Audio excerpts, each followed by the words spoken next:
Hello, everybody, and welcome once again to the Soldiers of Cinema podcast. I'm Clark Coffey, and with me, as always, Mr. Cullen McFader. What's going on, buddy? Hello. Not much. Excited to be back again. You, as always, you sound excited, but like laid back excited. I don't want to scare people off. You don't want to, jumping out their screens. If we were both as excited as me, it would be too much. So you've got like the chill, excited thing going on. Anyway, welcome once again, everybody. This is episode 10, and we will be discussing Werner Herzog's Masterclass lesson 11. Not 10, 11. I know it's kind of confusing. We're wild like that. And lesson 11 is about camera, cinematography, a.k.a. it's not the gear, it's you. Cullen, I know you're going to have a ton of stuff to say about this. I know that you know more about gear than any single person I think I know. So I'll be excited to hear some of your thoughts on a lot of these things. But yeah, right off the bat, as usual, as per Mr. Herzog, he jumps right into, making a super huge declarative statement where, hey, get over the gear. It's not about the gear. It's you. Go out there and make a freaking film with a pinhole camera. Stop worrying about the latest and greatest gear. What say you, sir? I agree completely. Now wait, but the question is, how many films have you made with a pinhole camera? I'd like to, and all of them thus far. It's all I own. And I'd like to know, how long did it take you to shoot stop motion, frame by frame? No, I think that he's completely right. Like as you know, I like gear. I like to, play with cameras. I like lenses and things like that. But for sure. And I'm a big proponent of owning all of that. Like, I don't like to rent major equipment. I like to, buy and have it be my own. However, with that being said, I don't think I've ever bought a new camera until the one that I currently have has kind of reached a threshold or a ceiling of what I can do with it. Yeah. So, for example, I'm doing a feature right now. I don't think with the last camera that I have, I've got the Blackmagic Ursa G2. Nice the camera I had before this. I don't think that I would be nearly as confident to use for a feature film as I do right now with this camera. And so that's kind of where I'm going. Like, the first camera I ever had was an old, high 8 tape camera. And I had that for years. And then I had a handy cam, one of those little camcorders for years. And then I had a Sony mirrorless camera for years. And it was, again, every time I upgraded, it was due to the point that I felt like I had both learned all I could on that camera and that I'd reach a certain point where it was stagnating what I could do with my movies. I'm curious. Do you have any kind of examples that you might share? There might be some filmmakers out there who, they're just getting into filmmaking and they're trying to figure out, should I upgrade? Or maybe even they're trying to figure out what should I get? I mean, do you have any kind of examples, the stories you can kind of share where you did realize, oh, okay, it's by necessity that I need to go out and upgrade my gear, as opposed to, just kind of wanting it and needing it and kind of buying into the whole latest, greatest, you get the B&H catalog in the mail and you're like drooling over everything just because it's so because it's so amazing. But I'm just curious kind of what if any particular cues you might have had during that process. A lot of it is about ergonomics for me. It's, of course, I think that's the thing about the expense of film equipment, is so often that cheaper film equipment may actually be equal quality wise in terms of the output quality to really expensive equipment. The expensive equipment is usually expensive because it is easier to use, more reliable, a lot more, hardy, and will survive for longer. And lighting is a huge example of that, where you can get cheap lights that, put out just as much light and, have just as great of a quality of light as, really expensive lights. But you breathe on them, and they're gone. So an example of that would be with the old Blackmagic that I had was not great in low light. Now, what did you have? Did you have the 4K? Yeah, I had the production camera 4K. Okay. So it was the big, kind of, not big, the big box. The box one, yeah. It looks like a silver blob box. And that was not good in low light. It had a lot of fixed pattern noise issues. And it was kind of while I was shooting that Western that we've talked about on here before. Right. And we had a night scene, and it was not even nighttime. It was pretty much dusk, really early dusk, and I couldn't see anything. And I wound up in post having to just pile a bunch of film grain on it because it was like so noisy. And that camera just was really limited in that, it only went up to 30 frames per second. Yeah. It's the ISO. You only had 3 options for ISO: 200, 400, or 800. So you couldn't even fine tune things like that. And I just got to a point where I was like, I have the money right now to make an upgrade. I might as well just make my life easier. But yeah, I totally agree that it was never about, and there's a lot, speaking about cheap equipment, there's a lot of equipment that I have that is very cheap that I'm not out there looking for, as you said, looking through the B&H catalog where I'm like, oh, what's the latest, thing that Aperture Lights have put out, or what's the newest gimbal or things like that. Like I don't really, I don't like gimbals. I don't like things like that. It's usually a gear upgrade for me is usually something that is just for the sake of efficiency and for making my life easier, and not for the sake of like, oh man, I want that camera because it's and hopefully propelled 4K by or 8K story, or right? Yeah, I mean, exactly, ideally, yeah. it's propelled by story. I mean, you've got whatever stories you're working to tell. The limitations of your current gear are providing a very real obstacle, and that it's the story is pushing the gear. And I would have bought the Ursa G2 if it was a 1080 camera. Like I don't care about 4K, I don't care about 8K, 12K, whatever. That doesn't, that's such a big thing. Oh right wow! now I mean, do you want to talk about that just a little bit? I don't want to get too off track, but let's touch base on this. Because that is right. I mean, a big part of this is marketing, right?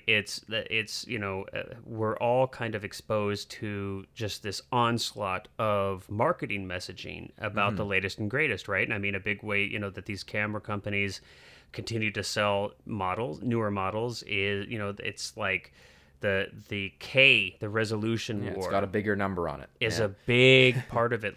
Tell me a little bit about that. I mean, it's funny. I wrote I think it was like a 30-page paper on this when I was at university. Well, let's really dive in there. Yeah, I can read my whole paper on the problem. No, but I mean, essentially, image quality does not come down to the amount of pixels that you have in it, unless there's something that a term called actual fidelity or something like that. I can't remember what the exact term is, but essentially what that means is that there's a certain point where the human eye no longer distinguishes. It's like a law of diminishing returns, right? Yeah. In a sense, right? Yeah.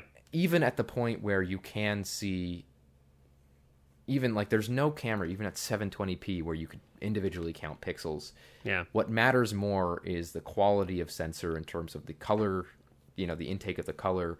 But those are things that are dynamic range. Exactly. Those are things that are more difficult to market, though, because they require a more technical understanding of how cameras work. Whereas much more nuanced, right? Yeah, and the messaging for that is so much harder to communicate. It's easy to just say saying that like 12K, right? It's got more pixels, and it's everyone understands what high definition means. It's like when we were kids, well, at least when I was kids, and like it would be like Nintendo 8-bit, and then Sega comes out 16-bit, and 32. Yeah, it's kind of what it reminds me of when I was a kid. Yeah, and right? It's exactly like that, where it's like, is the quality of the game, and that's what I always tell people too, is that and I made tons of movies on a shitty little high 8 video camera that you had to record onto tape and then transfer that tape, and it was never the quality of the camera that made those good, because the quality of the camera, if anything, was a detriment to them, but they were good in spite of the quality of the camera. Yeah. And I think that that's the idea that Herzog's getting at with the pinhole camera thing, which is really, really something that I try to drill in when I teach, or when a student of mine asks me, and most of my students are either early high school or late middle school. So really just kind of getting into that level where you would start buying your own cameras and things like that. Well, and I always say that exact thing. It's like, get something that is cheap, that takes video. And I want to add too, I think, I never want to try to put words in Herzog's mouth or anything, but I, just kind of speaking from, a completely different art form as well. I remember when I was a kid and I first started playing guitar, and I was getting, I had an instructor, and I was like looking finally to get a guitar, of course, and what I wanted, right, was like Eddie Van Halen, rest in peace, You know, like electric guitar. You know, I wanted like huge Marshall amp, and I wanted all this stuff, right? And I'm like, give me a bunch of pedals. And my parents were like, no, we're gonna get you a really simple acoustic guitar. And my instructor was like, yep, that's exactly what you should get him. And I was like, why? And my instructor said, look, you know, in the beginning, you've got that. It's all about mastering the fundamentals. And all this extraneous stuff, right? All these effects, the amplifier, different, you know, pickup combinations, all this kind of stuff here. You're not ready for that yet. Of course, I thought I was ready for it. And I guess, you know, sometimes I kind of feel like cameras can be that way. Oh, absolutely. Master the fundamentals of getting an image, of capturing an image. Just master the fundamentals. And as we've spoken about too, you know, neither of us went to film school, but I have friends that went, and they tell stories, and I've met some of these people that they went to school with that I don't know particularly well, but I've just heard these kind of anecdotal stories about these kind of usually, you know, like a trust fund kid who gets his parents to buy him a red, and it's like, my movies still aren't good. I'm still not getting accepted to festivals. I'm still not, you know, I'm not getting good grades on my movies. And it's like you expect, and I think, again, completely in line with what you said with the guitar thing. It's like you expect getting an expensive guitar is suddenly going to make you an impressive musician. It's just not the case. You expect getting a red camera is going to suddenly make, you know, there are movies that are shot on reds, on Aries, on film that I think look like garbage. And even more, they're just not good stories. They're just not great films, right? You know, and you know, even just, but specifically for like the cinematography, right? Like there are movies that are shot on very expensive equipment, very expensive gear, high octane Hollywood movies that I do think genuinely look worse than some movies that were shot on iPhones or shot on on, you know, just a like a Canon Rebel. Yeah. And this should be an empowering thing. I mean, I hope for you guys out there listening, I mean, this should be an empowering idea. You don't have to wait to have a bunch of money or to have access to, you know, an extraordinarily expensive camera. You know, we'll keep reiterating this over and over and over, but shoot with what you have. And don't look at the camera that you have as some kind of limitation. You know, a lot of time, and as with all kinds of, you know, as with so many different aspects of making art, your limitations can actually be a great strength. They can help kind of provide a, you know, in a strange way, like a scaffolding that can actually help you build your work. So having a simple camera is like, don't ever think that should keep you from making your film. It really, really shouldn't. And it's sort of, I mean, it also can sort of seem paradoxical for me because, of course, I do have quite an expensive camera. I've got a lot of lenses and things like that. But I think the idea for me is, even if those were stolen, or even if I was driving and they fell out of my car and all broke, the first thing I would do is go and get a $300 shitty little DSLR and start using that to make movies. I wouldn't just sit there and sulk and go, my movies are ruined because I lost the big camera. I can't make movies So anymore. What you're saying is that if all of your gear somehow happened to magically disappear, you'd be okay? What was your address again, Colin? I forget. Well, luckily the border's closed right now. So. Oh, gosh, you're right. Darn it. Well, poo. But no, I mean, I think that kind of sums it up. I think we're in agreement with Herzog on that. Yeah. But it's like, you know, I don't think he's expecting many first-time filmmakers to actually go out with a pinhole camera and make a movie with that. Although pinhole cameras can be very fun to take pictures with. Yeah. But I think his idea is just, again, that if you couldn't tell a story in a single photograph with a pinhole camera, then how are you going to tell a story with a, you know, $15,000 Red or Sony or Blackmagic camera? Like, you can't. You know, you gotta master the fundamentals of visual storytelling prior to any of that. Absolutely. And it's funny, you know, speaking of mastering the fundamentals, now this is kind of funny to me. And Herzog certainly communicates this with all sincerity. I'd like to get your views on this. But Herzog talks about, and you can maybe tell what I think because I'm laughing here as I say it, he talks about not even allowing his DPs to use a viewfinder. Yeah, I would love to be on the set. Now, with all due respect, I have a sneaky suspicion that his DPs generally use viewfinders and his operators use viewfinders, but I think, again, this is kind of his way of of just really trying to drive home the point. Exaggerating, I think hey, maybe I've got it all backwards. I mean, maybe maybe not. I'd love to see somebody shoot without a viewfinder. I've never seen it done personally myself, and I would consider that quite an extraordinary feat to shoot an entire film without using one. But I assume you probably agree that you think maybe it's just a little bit hyperbolic, just a hair. Oh yeah, I mean, I think I understand what he means again too, with the idea of as a DP or as a camera operator, you should probably know at a certain focal length what's in the frame. Oh, for no and question, you should be able to. Yeah, but I think that. And perhaps this is his way of really stressing that. And I'm sure people can get close, right? I mean, I'm sure you use the same camera and lenses for a long period of time. I'm sure that your approximation can be extremely close. I mean, So let me rewind that a little bit. I'm not saying that this is so far fetched and ridiculous that a really talented, skilled DP couldn't estimate within extremely close or tolerances what the frame. Yeah. Right, absolutely. And I mean, if you use the same gear for a long enough time, your muscle memory, I mean, I've seen some extraordinary, almost seemed like magical focus pulling and, old Hollywood operation. Focus pullers didn't have viewfinders. They had to know the foot. You have to know that, right? You'd actually measure it out. You'd have to know what that depth of focus was going to be and stay within that. Absolutely. So, it's not like I'm laughing like, oh, this is impossible. I personally think that there's nothing wrong with using a viewfinder, and it would, but I do think his overall general point about really kind of becoming as much one with your gear as possible to the point where you can estimate that frame and the depth of focus very closely, and you can understand the differences in lenses and things like this. But anyway, it's just funny. Of course, Herzog, like always, has a wonderful way of driving his points home. Then I think the fundamentals of what a lot of Herzog talks about in this whole masterclass, and what a very common tenet of teaching, whether it's film or anything, is you have to essentially understand the rules to break them. So understand your camera in and out to the point where you don't need a viewfinder. Before you then rely on a viewfinder, I think is kind of good way to put it. Idea. And so, and that's the same reason that when I am teaching any focus pulling in the film classes I do, I don't let them use focus peaking.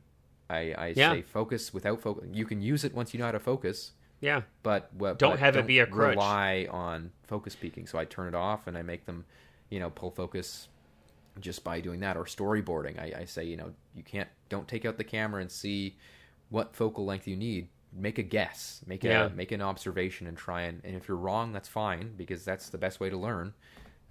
But give yourself the chance, and if anything, put yourself in a position that causes you to fail, because then I'll tell you, very likely.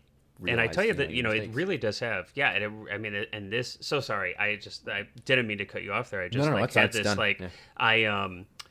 It's so important. You might wonder, well, why? Okay, look, if I have focus peaking, if I have all these tools available to me, I have these extraordinarily wonderful viewfinders, or electronic viewfinders with all different types of histograms, peaking, and everything. Like, why should I need to learn how to do so many of these things manually? Well, I'll tell you, it's like GPS today.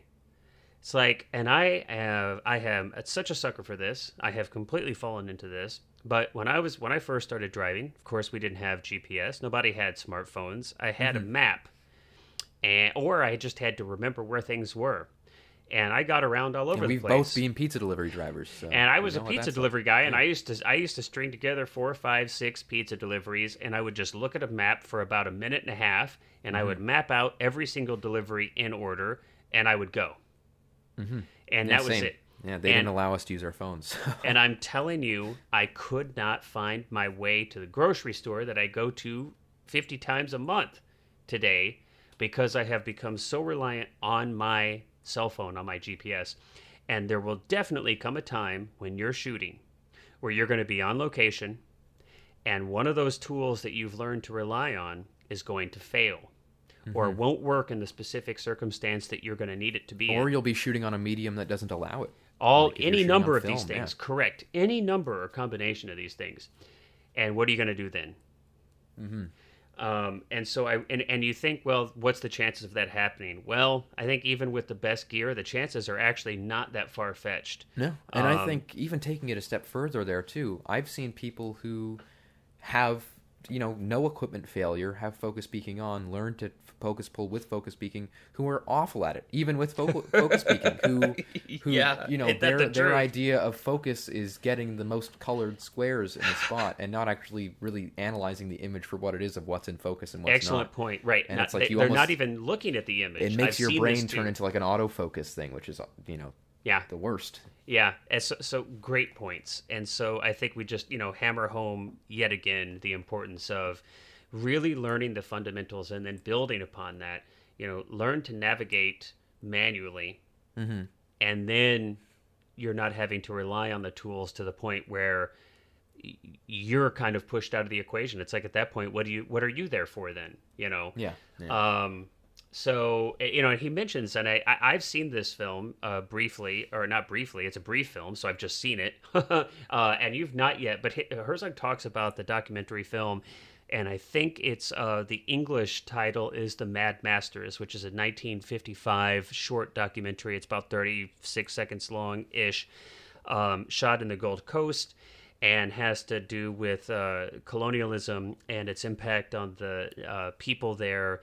And not that I would pretend to understand complete context of this film, because it would take a little bit more than just watching the film to obtain a complete context. But it's really an extraordinarily intimate view on an important religious ritual that's taking place that the filmmaker has actually been invited to document.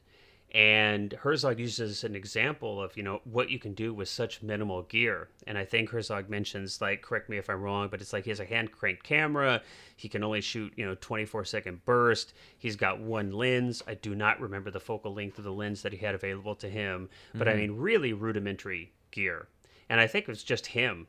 And I'm curious, I don't even know if sound was even recorded for this. I'm not quite sure if any of the sound is actually, on location sound there. I'm not quite sure, but the bottom line is that it's really an extraordinary film. It documents something really interesting and visceral. And here's a guy with a camera that to most people today they'd be like, what the hell is this? You know? So I do want to ask you a few questions too. Yeah, shoot. Relating to this and relating again to that idea, not just to talk about gear, but to talk about how gear can affect your movie. Yeah.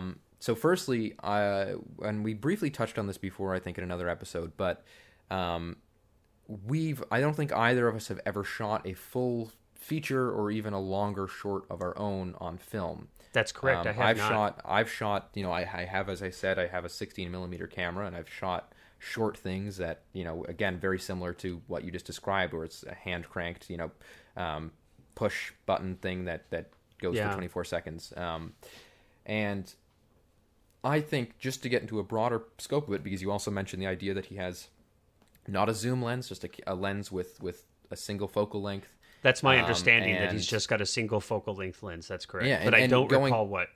And going beyond what maybe this movie, the limitations on this movie were, but just to a general scope of film altogether as well. The weight of cameras has gone down so much. Yes. And I find, not just in terms of just the ease on the camera operator or whatever carrying it, I find that all of those things, restrictions are some of the best things for story ever. I agree. It's another one of the reasons that I really wanted to get an upgraded camera was because I like larger cameras, because I like the feeling of, and I've always described it this way, is that a heavy camera. Let's say that I'm trying to shoot a scene and I need the camera to be in a corner, and I need to be high up in a corner looking down at somebody, and the camera's too big for that. It just won't work. I find that the second decision that I have to make there, going, okay, that's not going to work. Now I have to actually think about the shot and go, what is the exact placement? Or if I'm shooting on a lens that, say I'm shooting on a 50 and I don't have any other lenses with me, the idea of being restricted by that lens and going, all right, I can't get closer to that. So now I have to really think about what story can I tell with this shot with these limited circumstances that I've got. I think that makes you think way harder about what you're actually doing and the placement of the camera and what you're, the visual storytelling of the movie. I would agree wholeheartedly. Yeah. I think that there is a strange kind of paradox, kind of this weird paradox that goes on with the creative process where, and I think I guess by its very nature, right, any medium is a set of limitations, right? Yes, yeah. If you're a sculptor, there's a certain set of limitations, and then even further, depending on the material that you're sculpting in, right? If you're a painter, that's a certain set of restrictions that are different than if you were a sculptor, and then even further, what are you painting on? What are you painting with? If you're a filmmaker, what you're shooting with, camera-wise, medium-wise, lens-wise, etc. I mean, so, kind of by its very definition, right, all mediums are these set of limitations. You can look at them that way. And so, I mean, basically what we're doing when we sit down and we say we want to create something and then we pick some way to express ourselves, we're saying, what set of limitations would I like?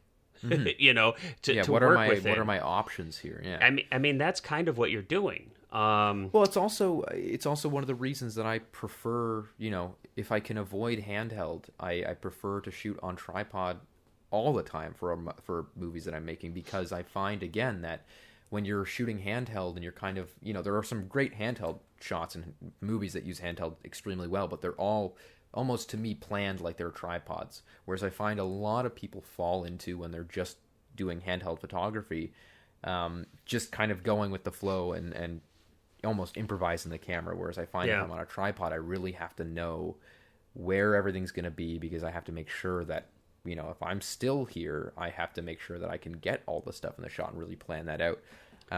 That's not to say there aren't places for handheld, and I use handheld when it's appropriate, but I do think that, and same again goes for these cameras that can go up to like 300,000 ISO or 256,000 ISO or whatever, and it's like you're basically throwing lighting out the window because you don't need to light anymore. I think that oftentimes the breaking down of those limitations ironically leads to almost not necessarily a laziness, but just an overlooking of certain decisions that should still be really vital. It might be less premeditated. It's true. It's possible. I mean, I think, and we can, to tie this in a little bit, Herzog, let's talk about operating camera and a larger camera, a smaller camera. And there's no question these things have a significant impact on your filmmaking, and you can certainly see this over time. I think you and I have talked about this, where cameras used to weigh, a couple 100 pounds, and you look at how a film was shot, and then fast forward to today, where people are shooting with mirrorless, just minuscule form factor cameras that weigh ounces. You can see just a profound difference in how most films look today, just based on that one change in technology, just that one alone. But I mean, Herzog talks about operating with his whole body, and I especially be curious what you think about this. I am like you. I like a full, more kind of formal, traditional form factor camera, video. I'm not a big fan of small form factor, and I think if I was understanding you correctly, that's one of the reasons you wanted to move to the Mini Ursa G2, correct? Yeah, because it's a much larger. It's a much larger. It's not very mini, despite the name. No, right. It's pretty substantial, and it's certainly more substantial than that production camera you had, which is still, which even that is a substantial. It's a very bulky, substantial camera compared to what a lot of people shoot with, like a Sony, or Nikon has some, or these mirrorless cameras, which have some very interesting capabilities in an extremely small form factor body. But Herzog talks about operating with his whole body, and kind of, and I love this because Herzog talks about this in so many ways over and over and over again, the physicality, the athleticism of filmmaking. And it's interesting to me to watch Herzog kind of describe this in the Masterclass, and he kind of gets up and pantomimes having a camera, but he talks about how it's a dance, that you don't want to remove yourself from the physicality of what's going on, and that this helps you kind of I think become one with the story you're telling, and it allows like a certain flow and lyricism and rhythm to kind of develop. And I'm so curious. I mean, we're talking about different technologies, different form factor cameras. What are your experiences? How do you like to shoot? What do you think about what Herzog says about, how he likes to shoot I think from a physical perspective? it almost lines up exactly, because I think that larger cameras are easier to feel that weight and to feel that, exactly, like be one with the camera, and how he sort of says it, like move it with your whole body. And I Well, almost it find certainly that forces it, right? you're I mean, exactly it when you've got a forces you, huge yeah. camera on your shoulder, or if it's you're doing it in like an underslung or Yeah. whatever.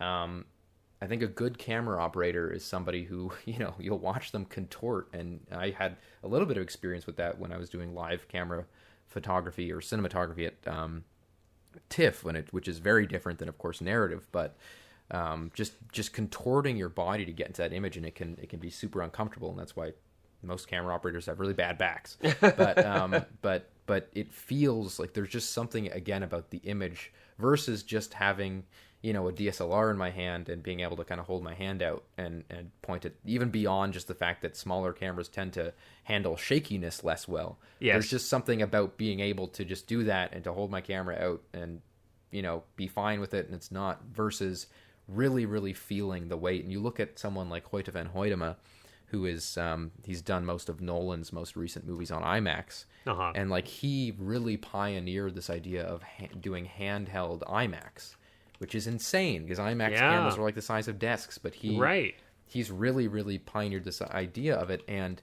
it's really interesting, and it's one of these things, again, that I really talk about in the class. Is I take a look at photography, handheld photography on smaller cameras, and then something like an IMAX camera, and it's a completely different feeling.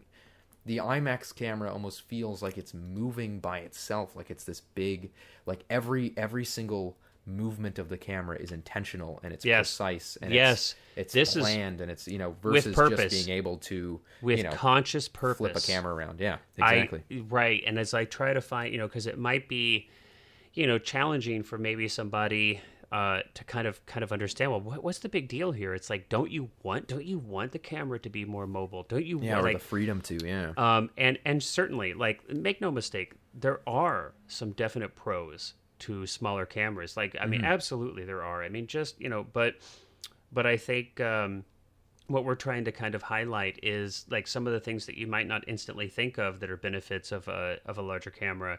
But regardless, I think whether you're working with a larger format camera or a form factor, not format, that would be a different thing, but a larger, form factor, that's a whole different thing. Form factor camera or a small one. I mean, even with a smaller camera, you can set things up. You can put yourself in a position where you are making conscious, deliberate, purposeful movements with your entire body. And I think it really is about, I mean, and this goes back to what we've talked about directing right at the action, about not being in a video village where you're right there with the action.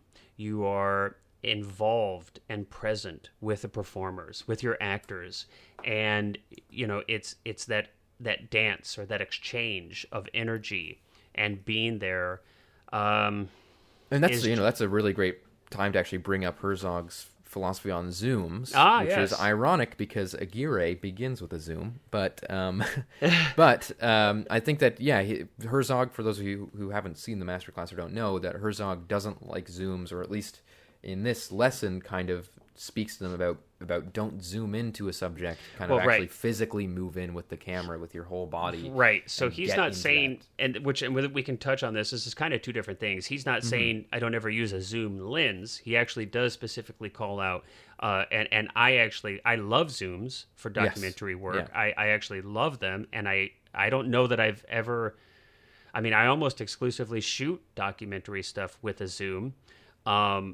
Because it allows you to change the focal length of your lens on the fly, which is vital when you can't plan anything. You're running and gunning, and I think for running and gunning, zoom lens is extraordinary. Now there are trade-offs, and maybe you can explain those to people. But just your f-stop, just having less light come in, could be one of them. Yeah. Image quality would be another potentially. But what Herzog's talking about is actually making a zoom move, actually changing the focal length of the lens while you're shooting and using that footage in your film. That's what he's talking about. What are your thoughts on that? I mean, are you as hardcore against using zooms in that way? No, I do. I like zooms. Yeah. I actually really enjoy. I think it's a completely different effect. I think is the Yeah. thing for me is that a zoom to me is like intentionally observational. It feels like you're almost prying in. Yeah. Whereas moving in to me feels more of an intentional movement or a deliberate like grand motion that is now even just to me it's a completely different emotion. It is. I mean, I think, yeah, when you see a zoom, and I'm trying to think of a documentary film that I can't think of one off the top of my head where I've seen a zoom used in the actual film. I can certainly think of some narrative films where I've seen zooms. Sergio Leone loves them. And Quentin Tarantino, of course, even more recently uses zooms. And I feel like there's certainly a self-referential feel to them. There's a certain, it's calling attention to the artifice of the camera. I think when you're using a zoom like that. And so if you want to say, like, and when Quentin Tarantino, he's postmodern, kind of really self-referential and is always referring to even his own films or other films or television shows. I mean, it's almost kind of, just one more way that he's, winking to everybody, ha ha ha, this is a film, which certainly may not be what you want to do all the time in other films. And so, yeah, I think there's a place for it. But I think they're great for emphasis too. Like you look at The Shining, there's tons Refresh of my crash memory. zooms Refresh my memory. Where do they? I haven't seen it in a long time. The first time that Danny sees the twins and it zooms right in on his face, and it's like this great, again, this really visceral. Is it like a dolly feeling. zoom though, or is it actual? No, it's it is like a split second crash zoom, like, and it goes from like, and he uses them in Barry Lyndon as well. Yeah, there's those really, really long, like some of the longest. Like really slow, drawn out. I haven't seen either one of those films in a long time. So yeah, I mean, I think that again, it's like place. any camera movement. There's if you're using the tool to convey a feeling or to on purpose explain a story, then that's I think what it's there for. And I what do you think think again about for documentaries? Like I said, I'm still racking my brain. I can't think of a significant documentary film that I have seen that utilized a zoom move in the footage. Can you? Beyond utilizing zooms to like recalibrate and reframe. It kind of is a stylist. I mean, I've seen kind of like maybe Errol Morris, in a seated interview, kind of use a reframing, and kind of give it this. Like like this feeling of dirty, very But aside from that, I really I can't recall. Yeah. But I mean, anyway. Again, it is funny to me because that opening shot of Aguirre is, I'm pretty sure, starts zoomed in on somebody. There's and no then question. There's no question. Out, it does. There absolutely it does. And this is what's great. It's like Herzog. He contradicts himself at every turn, which is wonderful. I love it. But no, I mean, and just to answer your question there earlier too, it is zooms these days are actually quite. They're getting to the point where they're almost matched up with primes, which is great, and they're lowering in prices. But yeah, like a cinema zoom, you're always going to have at an equivalent focal length for the price that you pay. You're always going to have a higher f-stop limitation. It's just less light and or T. If we're talking cine lenses, and and again, cinema zooms are majorly expensive. There's one that I'm looking at picking up that's actually probably the cheapest by like $10,000. For the quality of it, and that's more for me again for efficiency, is just that rather than sitting there and having to switch out a lens on set when I've got such a small crew working with me and when we've got very limited time, I'd much rather just be able to if I'm going from a just 20 adjust to a 50, your boom. And of course you've got a lot more flexibility. You've got basically a nearly it's an analog infinite focal length increment between whatever the limitations of that particular lens are. So, and I think, again, I'll just reiterate, I think for run and gun, I think for documentary filmmaking, they're extraordinarily powerful. You don't always have a chance to change lenses. Matter of fact, you often don't have time to do that kind of thing. And being able to recompose your picture on the fly, your image on the fly can just be extraordinarily powerful. Again, it goes basically with the theme of this whole episode is about, which is just know why you're doing it and understand why you're doing it and doing it with intention. Don't just do it because it's like, oh, you know what, I'm just going to zoom in here because I've got the zoom lens on. Make sure that the point of your focal length is to tell the story to its best capacity. Not to just be like, well, I'm going to get, and again, this kind of went on with our last episode too, where it's like, don't just get the options so that you can delay making that decision. And then later on in post go, oh, actually, I like that one more because that one was there. Make those decisions on set. The zoom lens should be a tool to make things more efficient for you and to give you an easier time doing that. But it shouldn't be the decision maker. Yeah. And you shouldn't rely on it to do so. Well, speaking of making decisions, let's talk about what makes a great or good cinematographer. And let's start first with, as a director, if you're hiring or looking to work with a DP or cinematographer, do you have any, what are your thoughts on how to go about doing that?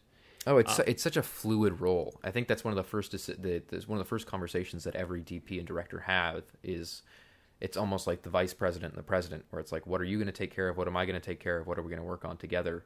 Yeah. Every director likes it differently, but I'd say that, again, a cinematographer is in so many ways not only a technical role, it is a support position, a creative support position for the director. Yes. In that the director should be able to say, I want this for the DP, and the DP, a good DP, will understand what that vision is. Famously, Steven Spielberg and Janusz Kaminski don't even meet before movies now, because Spielberg trusts Kaminski so much that he'll fulfill his vision, and That's Kaminski wild, clearly huh? understands, what Spielberg would go for a certain shot. And I think that's, to me, what makes a really good DP. And I think, again, it's difficult to narrow down because it's such a fluid role. There's no role of a DP that would work on one movie and work to a next movie and be doing exactly the identical things. I think what might be easier is what makes a bad DP, which to me would be very much overstepping your bounds and trying to break the hierarchy. And I think that things like that are really what makes things not conducive to a creative environment on set. Robert Elswit, and who I actually think is quite a good DP, and Paul Thomas Anderson famously no longer work together, despite the fact that they made, tons of brilliant looking movies together. Right. And it was because I think they just didn't get along personality wise. And I think, and it kind of seems like common sense or obvious, but it's so vital, right? Yeah. You can have an extraordinary, let's say you're a director and you're looking to collaborate with a DP. Obviously this is first and foremost. It's, not only do they're able to receive your vision, they understand it, they can get on the same page with you, but that they can, I guess, add to that, or even, without taking away from or adding to it in a way that changes that vision, execute that vision, technically. Because, and if I can give some advice to lower budget please. filmmakers too, who might be starting out, a few things. If you're looking for a DP, just note that, especially if you're younger, every single person that goes out and buys themselves a camera package is going to start calling themselves a DP. Coming out of film school or whatever, they're going to say that they're a DP. And I would also say, look beyond, if you'll get reels if you put up, there's tons of Facebook groups that are like, find me a cinematographer, blah, blah, blah. And you can kind of post in those groups and say, hey, I need a DP for this project for this date. And so you'll get a bunch of people commenting on it with their reels and things like that. Right. Look beyond those, I would definitely say, because being a DP is so much more than just selecting a good set of lenses and, putting some lights up. Things can look very, very pretty, but I think that so often cinematographers use movies, especially very amateur cinematographers, use movies as just options and opportunities for them to get stuff for their demo reel. So their whole goal is to make the most brilliant, pretty looking, done up, high octane, high concept looking lighting scenarios so that they can go look at this great lighting setup. Whereas what I look for, or at least what I'm impressed by whether it's amateur or, very professional high level DPs is restraint, really, is simplicity. And I always think that somebody who can shoot an entire scene with a window and a bounce, to me, is going to be a far better and far more flexible and helpful and creative DP than somebody who just knows, the latest 10 ARRI lights that they can rent for a few thousand for a week and then Right. set those up. Like it's very similar to kind of, again, the rest we've been talking about. It's like, if you can't take a bounce sheet and put it up with just natural light in the room and make that look good, then there's no way that just putting up a bunch of, LED light panels and shining them at some scantily clad model is going to make you a DP. Can you tell that I have a lot of experience? No, with I've seen it. amateur? I know exactly. I do know exactly what you're talking about, and I think it's a great point. I mean, look for people who can do a lot with very little, and be so careful with it too. Be Yeah. very, very careful with choosing your DP, because certainly meet. I Yeah. would absolutely say meet with people, and I've even gone so far as, of course, like meet with them, but I've even gone so far as to, do a little bit of work, just reviewing shot list and kind of having them kind of like that, camera test, and especially depending on the scope of your project, the budget of your project, and everything, of course. But yeah, I mean, of course, you really can't put enough time and energy into it. And I think some of the things that Herzog talks about specifically in this lesson are, he talks about, I think the ability of a cinematographer to notice nuance and subtlety, and again, to be so present there in the moment. And I think he uses a specific example of this cinematographer noticing some subtext in a documentary situation where above a table these three people were getting along and kind of kissing each other's butts and being very diplomatic politically, and this cinematographer actually noticed that below the table, literally like a literal table, that the body language of these three people was radically different, and you could actually see the unease and the resentment between these people through their body language, where they thought they weren't being seen. And he uses that as an example of this is the kind of person I want to work with, somebody who is there fully present and is extremely sensitive and observant. Observant is the key there, and that's really key. And that goes for documentary and narrative. Absolutely. Because the best thing that you can possibly have in a DP is somebody who also recognizes actors and what their strengths are visually. And Good I think point. and to switch points to here for just a real quick second, rather than to talk to people who want to be DPs rather than people who want to be directors looking for DPs. I'd say that if I had very simple advice for somebody who wants to work as a cinematographer, it's not to go on YouTube and listen to hours of content on there about how to set up a different light to get a certain thing, or to there's some stupid videos on YouTube, like what f-stop is the best one. Which right. is a real video, and it's bizarre. But rather, well, because I think just pick up a camera and film start your shooting. family eating dinner. Yeah, Film I your couldn't mom agree. making food or something like that, and play with the light. Conrad L. Hall. Sorry, go ahead. No, I was just going to say I totally agree with everything you're saying. I just wanted to add and look at great art. Yes. Look at art. Paintings, look at paintings. photography. Look at photography. Yeah. It's especially looking at still art, because of course it really allows you to analyze a specific frame for a long time, of course. But observe the moving picture works of masters as well. But I completely agree, and like many art forms, there are so many videos out there, and I'm sure most of them by well-intentioned people that focus on, how do I say this?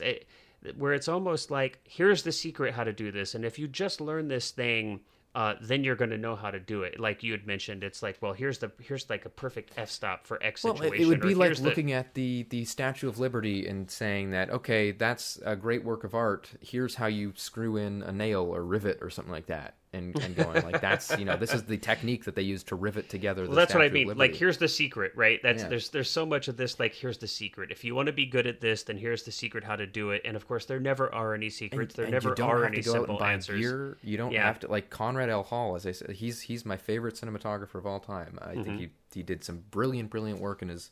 If there was ever a definition of like painting with light, he was the one. Yeah. And he famously usually would just use a single light source and then just bounce it around the room with mirrors or with bounces like sheets and things like that. And he was so simple in the way that he lit for story and for mood, and not just, again, for gimmick. Flash. I think that's a huge part of a lot of DPs that are working in bigger Hollywood movies these days as well, that go for flash, and they go for gimmick, and they go for this huge, I'm going to set up a 50 by 50 light grid that's got moving colors all over it because it's going to look really cool. And it's like, well, who cares? I don't care about that. Yeah. But it's a good point to be careful. There's one thing I think to learn, to teach technical skill, but to think that it's the end all be all. That this light's going to make you a good cinematographer, or this, whatever these like specific, like you'd mentioned, like there's some perfect f-stop or something or whatever. It's definitely stay away from anybody that's trying to sell you some snake oil, that there's just this one way to do it, and that's the secret to do it, And as Herzog says too, it's kind of gets into this whole aesthetic thing that he talks about, which is like, don't hunt for an aesthetic. He never hunts for an aesthetic, and I think that is a huge part of modern cinematography. It's really great point. You go onto Instagram, and it's like, if you look up hashtag cinematography or whatever, it's all about the aesthetic of it. It's all about, look at these neutral browns, and it's got this fall aesthetic or something like that. Yeah. And whereas I think it's my intention, whether I'm shooting my own thing or if I'm working on somebody else's project, is to let the subject matter dictate the cinematography. Yeah. Not to make the decisions, not to use it. I don't really care about color palettes. I don't care about things like that. I don't go into anything like that. I would much rather take a look at the image that we're getting on set and go, okay, how can I accentuate this? How can I take what is happening naturally, whether it be interior or exterior, and use that naturalistic element to heighten it, rather than to go in and go, in advance plan out every single little detail about where the light's going to be and what the color of that light's going to be and what the grade is going to be like afterwards, right? It's such an interesting, kind of philosophical discussion, and it's something that I just, it's one of the many things that I just love about Herzog, that he gets me thinking about these things. But a couple things here. I mean, one, he talks about favoring momentum over style, and it's interesting that he uses the word momentum because, again, I just, he is so much about urgency. He's so much about physicality. He's so much about allowing, creating a situation where the subconscious is going to spring forth, and be careful about over analyzing and over predicting and over manipulating things. And I couldn't agree more. I mean, he talks about in that lesson about, be careful, and I've been here, I've seen this, I love DPs. I'm not one myself. I love them, but sometimes you're on set, and you've got your performers are red hot. You've got, you're trying to manage the energy and emotion of your performers, and you've got a DP who's wanting to, manipulate every single tiny. I need to switch. That light's a little bit too hot, or whatever. It's like, yeah. And it's like, yes, I mean, I'm like, I completely appreciate a person's dedication to doing, everything that they feel like they can do to make a film wonderful, but you've got to know as a director where to draw a line diplomatically and say, okay, hey, I appreciate what you're doing, but our focus here is the story. Our focus is the momentum of story. And like you said, it's allowing the subject to dictate, and realizing, of course, that, there's compromises between every department. And I feel like performance is such an important one. I mean, performances, we've talked about this too, is such a fragile, transient, vaporous thing. If you've got that right there, go with it. Don't stifle that by just overproducing everything to the nth. You've really got to learn how to rein in perfectionism, and whether that's your own or whether that's somebody else on the crew or an actor or whatever. Yeah. You really, I'm lucky that I'm not a perfectionist, because it's definitely a personality trait that some people just have, and it's not their fault. It's not their fault. Oftentimes it isn't. Like, it's this compulsion, right? Yeah. And I'm very, very grateful that I'm not, because there are so many times where something won't be perfect, and I'll be like, no, it's good enough. I'm happy with that, and I think that we should move on for the sake of. And it's about priority. Momentum. I get momentum. Yeah, it's about priority, and I think and it, like you were, just to kind of go back a little bit to what you started talking about, about this premeditated aesthetic. I think it's so interesting to me that, I mean, there's no question that Herzog has an aesthetic. I think you can see, there are so many kind of themes for sure in his films.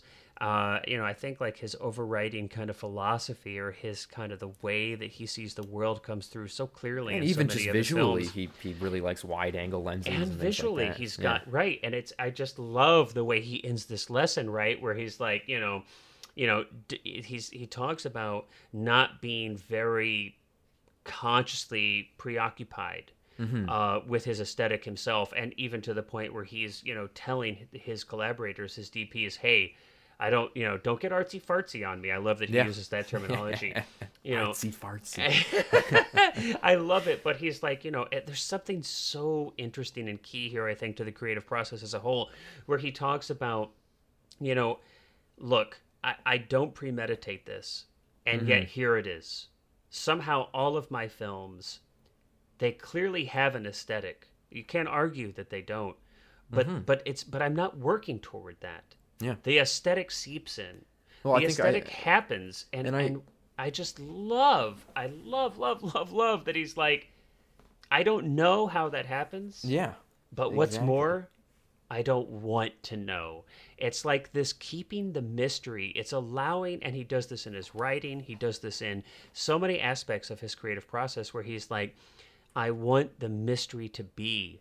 I want there to be a subconscious, spontaneous aspect to my work, and maybe that is his aesthetic. I mean, it's like his voice, his authentic voice, comes through so clearly in so many aspects of his work, and I think this is a big reason why. I think, we get so, whether we're writing or whether we're composing a shot as a DP. I mean, I think sometimes we get so analytical. We operate so much from our shoulders up that we forget that there's actually this whole body of aesthetic that lies here from your shoulders down. Just naturally. That you can't articulate with language or with, there's this whole subconscious ocean of aesthetic. It's inherent. It's like part of the human condition. And I think sometimes you really cut off this huge depth of aesthetic by only kind of recognizing or thinking that there's just this like shoulder up, like analytical aspect to aesthetics. So I think it's wonderful. I think it's like the way he ends this lesson's great. Yeah. And again, it's that idea of applying each image for what it needs to be and represent, which is just, again, it hits the nail on the head. And it's exactly like you said, that we all, every single human being, talks in a certain way and writes in a certain way. And I'm not consciously thinking about the style of which I string together my sentences, because you wouldn't be able happens. to. That's like, he uses this great analogy. It's like, look, okay, I'm writing longhand, and he jokes, he's like, oh, nobody writes longhand, you'd send a tweet now. But but it's like, look, if you were so preoccupied by your handwriting that you wouldn't be able to actually write the sentence. You don't pay too much attention to style. You forget to write a book. Yeah, and book. And I think it's such an interesting point, and it's certainly one. It speaks to me. It speaks to me deeply. It's certainly something that I need to be reminded of. I have a tendency to kind of get shoulders up, analytical, and so much of our creation really takes place in the body, in the gut, in the heart. And it's just a great reminder of that, that we are, I think, all of us, every single one of us, we're natural-born storytellers. I think we're storytelling machines, and I think all of us have a unique aesthetic that's just fundamentally, it's a part of all that we are. It's a combination of our DNA and our, the nature and nurture combination that makes us all singularly unique. And You can't just get to all of that with conscious premeditation. You just can't. Exactly. No, it's right. a great way to end it, though. Yeah, fantastic. All right, well then, on that note, everybody get out there, man, and start shooting and get to... What are you waiting for? What are you waiting for? That's right. With whatever camera you've got, get out there and shoot. All right, man. Well, as always, Cullen, it's been a blast. Thank you so much for being here. And for everybody out there listening, we appreciate you as well. Thank you so much for hanging in there with us. I hope it's been an enjoyable one. And until next time, we'll see you then. See ya.